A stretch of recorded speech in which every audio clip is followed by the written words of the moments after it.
Welcome to the Best Team Wins podcast with Adam Robinson. He's talking to today's industry leaders and entrepreneurs about the people side of their business. Welcome to the Best Team Wins podcast, where we feature entrepreneurs whose exceptional approach to the people side of their business has led to incredible results. My name is Adam Robinson. For the next 25 minutes, I'll be your host as we explore how to build your business through better hiring. Today on the show, Amanda Lannert is the CEO and co-founder of Jellyvision, a Chicago-based business that has won, I think, literally every award for culture and people process that there is. Amanda is an uber accomplished founder and CEO, a Entrepreneur of the Year finalist through the EY program, accolades for workplace diversity, and all kinds of other things that we're so excited to learn about today. So Amanda, thank you so much for being on the program. So happy to be here. Sounds like my mom got a hold of you with that introduction. She did, and she's sitting here and she says, I did a good job. She's my hype man, Awesome. So thanks, Mom. All right, shout out to moms out there. Okay, so we're going to talk about the people side of Jellyvision, but before we dive in, give us a little bit of perspective on what you do now, and then for the kids at home, what you did previously. Sure. Jellyvision is a company that makes software that we license to mostly large employers to help them help their employees choose and use their benefits. We're talking health insurance, like the most boring. Our goal is to go to where there's furrowed brow, where people are trying to do something complicated and boring, but important, and our software talks you through it. And we're in a world right now where Ford spends more money per car on health insurance than it does steel. And 1 in 4 millennials would rather clean a toilet than think about their benefits. So we make software that is delightful and helpful and does the math that people may not know how to do, so they can make really, really good decisions around their health insurance. And despite being a company that is squarely in HR tech, we are the spawn of what was once a gaming company that made interactive game shows in the 90s, games like You Don't Know Jack or Who Wants to Be a Millionaire. And whereas that company made virtual game show hosts in a B2C gaming space, we make virtual advisors in the health insurance and HR tech space. That's sort of the long and windy road of the Jellyvision history, but our platform is called Alex. Fantastic. I think I told your co-founder that I spent an entire summer in 1991 or 92 glued to You Don't Know Jack in the basement of my friend's house in Minnesota, just ripping through disc after disc after disc. I like to always say, thanks for keeping us clothed and fed in the 90s. We really appreciate it. But I want to point out one quick thing. I have been at Jellyvision, this company, since it started, but I am absolutely a joiner. There is founder DNA that I am respectful of, envious of, greatly admire, but I will join a company early, even on day one, but I'm not that founder. So I am a joiner / CEO. Okay. And definitely a long time executive at Jellyvision. Okay. Thanks for clarifying. So if listeners want to learn more about what you do, where would they do that? Jellyvision.com, JELLYVISION. Or meet Alex, MEETALEX.com. Okay, very good. So let's go back then to those days when you joined early on. Talk about the team. What did it look like on day one, way back when? Utterly different than now. It was largely a group of Harry's close college friends and a couple people that those college friends knew. It was very much a start with who you know and who you want to build a company with, versus a company that was deliberate and intentional in casting a wide net and bringing in different points of view. A lot of people from Brown University and a lot of people who knew Harry outside of college and from his early days in his career. Okay. And at what point in the cycle of growth did you put your mark on it and say, we've got to do this differently? Probably somewhat early on, like as soon as you get a little bit of traction, and I define traction as someone in the market wants to buy what you sell repeatedly, and they're happy about it. And so it's probably when You Don't Know Jack started to hit and we realized we were going to be making a lot more. And then we had to go from, Harry's closest college friends and friends of those friends to being able to build a network of an incredibly diverse cast of characters. It wasn't just engineers, it was writers, artists, musicians, business people, marketers, lots and lots of different flavors. And that's when the process of, true outreach of trying to build a recruiting brand and getting job posts out there that attract attention, that's when it really began. Probably, about 18 months in. Okay. And if our listeners benefit, Harry Gottlieb, the gentleman who founded the business in 1989. Super important point. Thank you. Yeah. And so being intentional about your hiring process or the talent side of your business, it is easy to say. It is more difficult to do, particularly when you're coming from a place of scarcity of resources and budget. So how did you make that work in a time when the business model was in flux and growth was happening all around you, and it's just hard to slow that ship down? The short answer is we weren't boring. The long answer is we understand that job descriptions are commercials. They're ads. They're ads where you're trying to get talented people to give you the vast majority of their waking hours. It is not the place to commoditize and standardize and follow a script. And so we didn't. Our job descriptions have always been part manifesto, part, autobiography, part, war cry for people who will enhance our culture. But we really put a lot of time into a job description. Many people will find them noise or self-indulgent or too long. Great, please self-select out. But we were able to sort of galvanize around an idea and an ethos around humor and respect for individuals and a bias towards productivity, write about it in a job description in a not at all boring way, put it out into the world, and it stood out in the market of sort of commoditized job descriptions. And we were able to get really talented people to not only apply, but apply with flourish, really put themselves back into their responses so they too stood out. And that helped us get attention in a crowded marketplace and then be efficient in hiring, because those who are going to really like what we're about and be able to fit in with what we're about would hand raise and put more energy back into their own responses. So we treat job descriptions as the most important marketing we did and will ever do. That's excellent. And I think so much of recruiting is a selling process, as you said. It's not administrative. It's not standardized. It's sales. It's a transfer of trust. And step one is gaining interest. And I guess I suspect I know the answer to this leading question, but answer it for me anyway. Do you believe that just by design, great cultures are polarizing, not in a negative way, but polarizing in the sense that they attract the right people, but absolutely repel folks that would be a fish out of water? 100%, but so probably do great people, right? Everyone has a style, and it may not be a style that's a fit for everyone. And it's a two-way street. It's so important that people really understand who they are and what's going to make them happy, and are intentional about self-selecting out. Because if you want more than just a way to get paid, you want a real career. Finding an environment that's going to allow you to do your best work in the way you most like to work, it's critical. Two-way fit is what you're looking for. And now that you've got the benefit of nearly 20 years of experience, Jellyvision does of hiring the right people. How do you do that at scale? Right? Take us through this process of we want to be intentional. We want to sell what's unique. We don't want to be standardized yet. We want to have consistency in the decision-making process. So what leads to a good hiring decision at Jellyvision?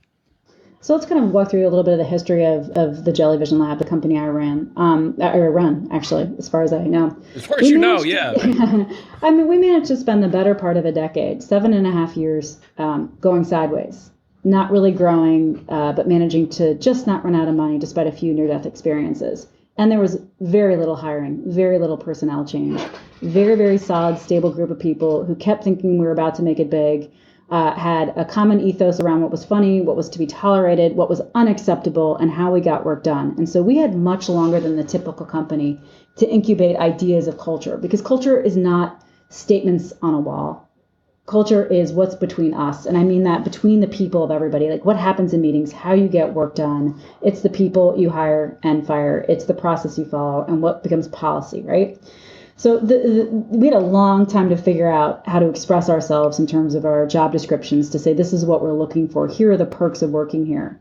And then it all kind of changes when you go from hiring, a couple people a year to 130 people a year. The last few years, Jellyvision's grown over 100 people a year. It's amazing. And the big change is in this. You go from passive, meaning you post jobs and you wait for people to hand raise, to actually actively sourcing. And a lot of our process and values are around humility, of people showing their work, not just talking about it. We ask for a custom cover letter. We ask people to audition. We ask people to spend a lot of time getting to know a bunch of colleagues so we can determine a mutual fit. It's one thing if you're actively in the market, you see Jellyvision, you fall in love with the job description, and you feel like after some research, this is a place where you could do some great work. It's very, very different if you're heads down, loving your job, and a recruiter calls you. And so a lot of the challenges around scale is figuring out how to have a delightful process where you really get to know a candidate as much as you want to when you're still in selling mode. And the way we've kind of tried to back out of it is, we have software where we curate a very, very involved user experience. And we've used those lessons to go out and build a sales process where we're talking to customers that is very, very involved and curated. And we don't drop the ball there when it comes to recruiting. For example, you think about the whole process of you apply to a cover letter, you send your cover letter and resume to a job. Way too often, you have to wait quite a bit of time to get any response whatsoever. And there's a lot of wait and see and a lot of lack of communication and a lot of darkness. And we want to try to just close those gaps there and create a process that is really good communication and you're talking to humans and you know where you stand. But we try to recognize where you are and show appreciation throughout. So for example, one of the things we're playing around with, is it creepy or is it nice? But after a non-passive candidate, or passive candidate, someone not actively looking for a job, comes in for an interview, what if instead of waiting for that candidate to send us a thank you note, we send them a thank you note? That the people who interviewed with them said, thanks so much for taking the time out of your day to come get to know us. We really liked learning about your background. In particular, this was interesting. And we show respect for the time and attention and individuality of that person who took time away from their quite successful job to come talk to us. And we're trying to curate a recruiting experience that shows as much respect for the individual, for the time that they're investing, for the nerves that gets stirred up by interviewing. It's interviewing's the worst. It's a blind date without the drinking. So we say, how can we show respect for the person in that process and show a little bit about how we are and how we think and how we operate at the same time? So the biggest challenge of scale is your process doesn't always work when you have to go source people. And when you have to move from vetting mode to selling mode, you don't want to lose your indicators of whether or not you have a fit. So how do you get mid-level first-time managers in a hyper-growth organization like yours down with that program? How do you teach them to do this? I think up, down, left, right, top to bottom, this is a company that knows where its bread is buttered. There are companies that have Six Sigma production processes. There are people who have the ultimate algorithm or machine learning capabilities. We are a company that was, is, and always will be only as good as the people we have building our software, servicing our software, and selling it. So because of the importance of people, of the importance of getting the right people on your team, of seeing the difference between good and great and the value that has in terms of the quality of what we can get done, it's not a hard sell. I think it's kind of baked into the bones of the building that this is a people first culture. A huge part of that is retaining and growing and keeping interested the people who are here. But a huge part of it is understanding that recruiting is an incredibly important part of every manager's job. Always be recruiting, always looking for that talent, always building relationships, because as we grow, you're going to have more slots. Wouldn't it be great if you already had your next generation talent identified? But convincing managers to care about recruiting and care about their teams is not something on my plate. I feel it's pretty well understood. One of the things I love about your company's website is when you click the team tab on most websites, you get the leadership team. When I click the team tab at Jellyvision, I think this is literally everyone that works at the company. Is that correct? It is literally, because that is how our bread is buttered. That's amazing. I get a lot more press and I get to give the speeches if there's an award one, but culture is not top down at 400 people. Culture is sideways, up and down. There are people making important decisions and evolving the culture of Jellyvision that I have yet to meet. So to me, saying it's all leadership is nonsense. There's such important work being done by people sitting at the front desk, by people, working on QA. It is a team sport here, and we just try to acknowledge what we know to be the truth. My favorite photo is Jean's cup. I want to say that. I appreciate Jean and Jean's cup on that page. So very cool. There's like a massage chair. There's all kinds of stuff. We take the work seriously. We do not take ourselves seriously, and that shows up an awful lot. For sure. I love it. All right. So the best intentions of hiring the right person don't always end up with it working out. And so for a company that's on the front end, I know everybody wants to do their best possible work.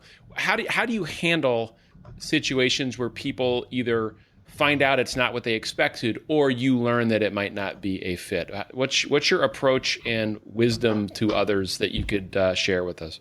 Oh, we have a whole to-do about this. One of our very few policies, we are not a policy-heavy company at all. Mostly our policies are statements that say use good judgment. That's our policy. But we actually have a policy called the Graceful leave policy, and you get it on your first day, and it more or less, to paraphrase, says, welcome to Jellyvision. We're so glad you're here. Let's talk about you leaving.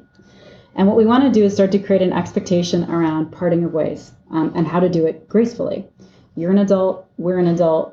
This is a job. You're getting probably the vast majority of your money, and we want you to have a great career here. But there are a number of reasons why you won't, and we want to talk about what we should each try to expect in case we have to part ways. And we're very clear that if we're in an instance of financial duress, you will not be surprised. You will not be surprised by Jellyvision's finances. Secondly, you will not be surprised if Jellyvision believes you're underperforming. We have 30, 90, and 6-month written reviews mandatory for all new hires, because we found that we can identify performance problems within the first 30 days, so we want to surface them as quickly as possible. We lay out those two scenarios about whether we're not making enough money or whether we think we're having a performance problem. And then similarly, we say, hey, we are who we are, we're doing what we're doing, and we're probably not going to wildly change within the next 6 weeks. So if you get here and find now or later that there's not a fit, what we ask you to do is tell us as soon as you've arrived at this conclusion, not when you have a job. Nobody here is redundant. We are very, very lean. And we'd like just the respect of knowing when it's no longer a fit, so we can help you interview and you can help us hire and find your replacement. And it basically is a policy around treating people like humans mutually and leading with respect and assumption of good intent. And you can say the Graceful leave policy is kind of nuts in a 2 weeks notice world, but we can have we had a senior engineer sit down, had a meeting with me. I knew something bad was going to happen. And he said, basically, I've been here my whole career. I need to do something different. And I said, okay, what are you thinking in terms of notice? He said, how about 11 months? And when you have people giving that kind of notice and working on those kinds of transitions, it's not only graceful, it's productive and helpful and kind. That's incredible. So we start talking about breaking up from day one and try to define guidelines about how to do it openly, honestly, transparently, and with mutual respect. We're very big into written feedback. We are big believers in written feedback, and we've worked very hard to help nice people have hard conversations. I think one of the challenges of being a really nice manager is that you can get very critical feedback. And by critical, I don't mean harsh or negative. I mean important to hear because your job is on the line. It can get lost in sort of the criticism sandwich of, oh my gosh, we think you're so great. We're really glad you're here. Hey, your inability to meet deadlines is a super big problem for our whole productivity. And by the way, you're very creative. That's great too. You want to make sure that, hey, if you don't start to hit deadlines, you're probably not going to have a slot on this team. So we've come up with something that it's not called a PIP or performance improvement plan. It's nothing formal. It's a letter that begins, I'm worried about you. Jellyvision's worried about you. We're so worried that we're going to put this down in writing. And whether you see PIP or, red mark or whatever, you read those words and you go, wait, they're really trying to tell me something, that my job might be in jeopardy.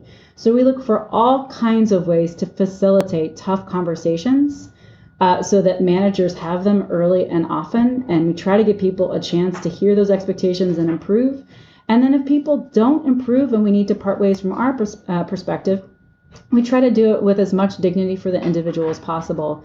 We do working transitions, which means we don't tend to walk people out at all. We give them time to wrap up their job, transition stuff over, give them more runway to find a job while they have a job. We almost always provide severance. And we allow the employee to control communication, which means people may have been terminated for performance at Jellyvision, and you'll never know because it seems like they're leaving to go pursue something else or go to have another job. For us, being the bigger person and being generous means allowing people to sort of control the narrative. They make friends at work. They're real relationships at work. We want to help as much as possible with those relationships to stay intact. So controlling the narrative on the way out is sort of risk we put in to allow the process to be as helpful as possible. And severance is important because we're showing managers move on people. We're going to help them land on their feet. So don't waste time keeping an underperformer on your team because you feel bad about their financial well-being. We're going to help them land on their feet. You've become known as an employer of choice, certainly in the Chicagoland area, but also receive recognition for the diversity of your workplace. And it's the topic, certainly in technology nationally, diversity in the workplace. And so many companies aspire to it. You actually have achieved it. Would you say that the diversity you've achieved or your success in that has been the result of an intentional diversity initiative like so many organizations try, or is it naturally the result of people first policies that help people be comfortable, that you just described, that, some of which I've never heard anybody doing. It's just exceptional. So diversity, does it come from from initiative, or does it come as a result of being a good human being? Yeah, let's start with the first question. We're the employer of choice. We're the employer of choice because we have employees of choice. We are very deliberate in hiring interested people. It's more than talent. You got to be nice. You got to be humble. You got to be hardworking. And you should probably have a sense of humor to apply here. And it's that sort of insistence on like the full board of the individual. They come here and these people are ridiculous. They do great work. They're hilarious over lunch. And then they go home and make the world a better place in their extracurricular activities. That's why Jellyvision is an employer of choice. It's because we have employees of choice. But I want to talk about the diversity thing because I often get asked for lessons, and I am so regretful to say I don't really have them. When we were small, we had, for quite a while, we had about 17 employees, 2 of which were women. I was one of them. And then we finally found our way, started to grow, became a successful agency en route to finally developing Alex. And it wasn't until we had about 200 people and we were applying for the Crane's Best Places to Work. It's something you have to actually fill out an application. They ask you a bunch of questions about the composition of your workforce. It's only at that point that I realized we went from 2 out of 17 women to about 50% women. And it was not deliberate. It was not an intentional strategy. To me, the reality is we had a female CEO. That's me. When I became CEO and we started to hire, there was an obvious signal to the marketplace that women can do well at Jellyvision because there is a woman at the top. We are 46% female and 46% female-led. And we are doing particularly well around non-binary genders, where we're just open to fluidity and flexibility around gender, because we put a statement on our website. So for us, we want anyone to be able to do their best job. But to me, you want to change who's at your company. Unfortunately, you've just got to change who's in leadership. It trickles down, and I don't want to use a politically charged statement, but like who is in leadership becomes who is at your company. So if you want to make a quick change, start with your leadership. Well, profound statement, certainly. So what for listeners who aspire to build great culture and a diverse workforce, for that founder out there that knows they've got the wrong 3 leaders on their team to do that, but they feel stuck because no one else is available to them, or they feel like it's going to be disruptive to the business. What do you have to say to that entrepreneur out there that says, I know I have the wrong person, but I'm scared about losing a great leader operationally? So good is the enemy of great, and not good enough is worse than nothing. Not good enough is worse than no one, because it makes you think you're not in a hole and you're in a hole. And at least if you get them off your P&L, you're saving the cash, and you will force yourself to go hire someone else where you may have a chance of getting a better fit. You absolutely, one of the most important things you do, you hire well, but you've got to fire well on top of it. You've got to be able to part ways. And I say that as someone who's at a business that is dramatically changing. We've gone from 200 to 400 employees. We refactored, replatformed. We've gone from service to SaaS, a giant change in business model, like an awful lot of change. And someone who was great 2 years ago may not be great now at our new size and scale. So we are constantly having open and honest conversations, because basically if someone is smart enough, if you're good at hiring people smart enough, they're going to at least on some level know that they are not rocking it out. And when you have that tough conversation and find a way to gracefully part ways, and that person goes and finds a job that is in fact a better fit, they will, by experience, call you and say, thank you. I'm much happier now, and I didn't even know I would be. So I cannot say a huge part of successful growth, a huge part of successful culture is holding yourself as a leader accountable to saying you got to have the right people on the bus, even if that means empty seats for a little while. Bad is worse than nothing. I think we've gotten a sense philosophically of your approach to team building. I also noticed on your site you're looking for a VP of people. Yes. So you have such a passion for the people side of the business. Help me plug this job for you. I mean, what do you envision for the future of the talent operation in your organization, and how can you replace what you do on a daily basis as the keeper of the culture? I mean, these are big shoes to fill. What does the next leader of this look like as you hand the reins over to someone whose job it is to own this every day? So I would say we have an SVP of people now who told me a year and a half ago that she wanted to be a stay-at-home mom in 2.5 years. So Graceful Leave at its finest. Mary Beth, who is our current SVP of people, is helping us hire and train her replacement. So she'll be here for a long time to help with that transition.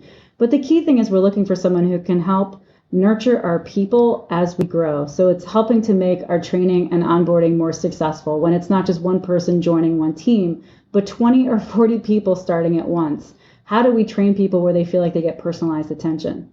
How do we better communicate where there are so many different people now with such different domain expertise and knowledge of what we're doing? How do you level communication? How do you motivate self-motivated adaptive learners, but also have some structure and some curriculum?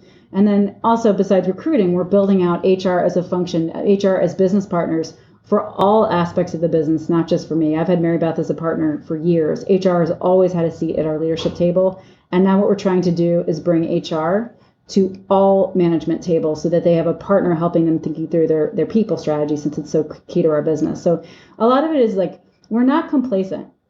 I don't sit here and say, culture's done, we've solved it.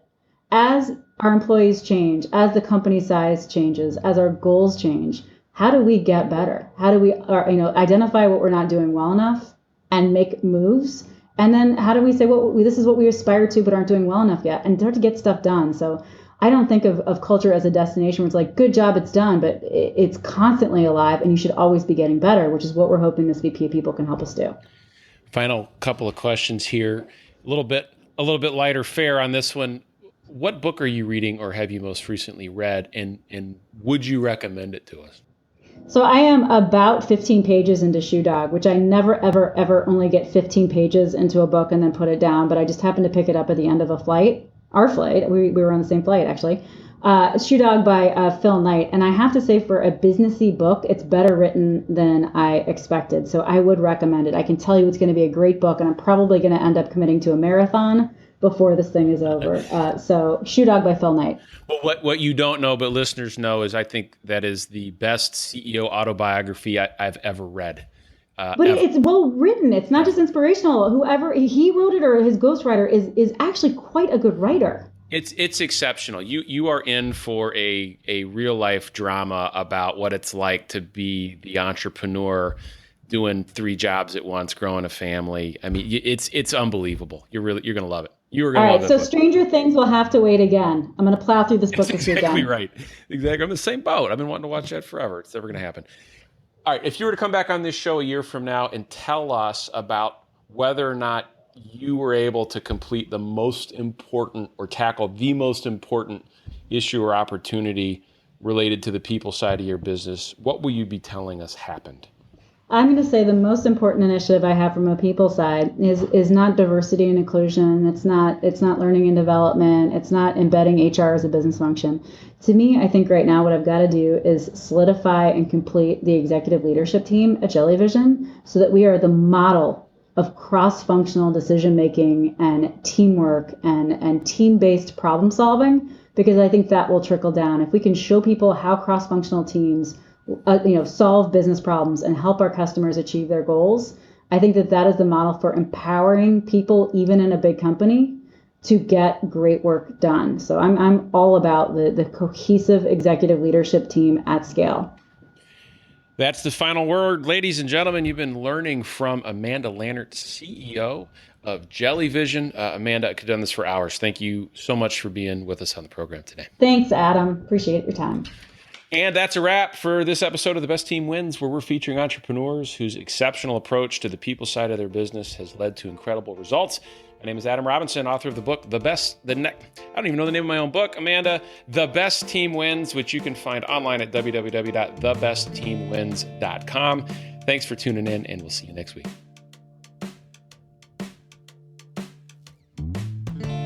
Thanks for listening to the Best Team Wins podcast with Adam Robinson. You can find out more information about Adam and his book, The Best Team Wins, Building Your Business Through Predictive Hiring, at thebestteamwins.com. Thanks again for listening, and we'll see you next week.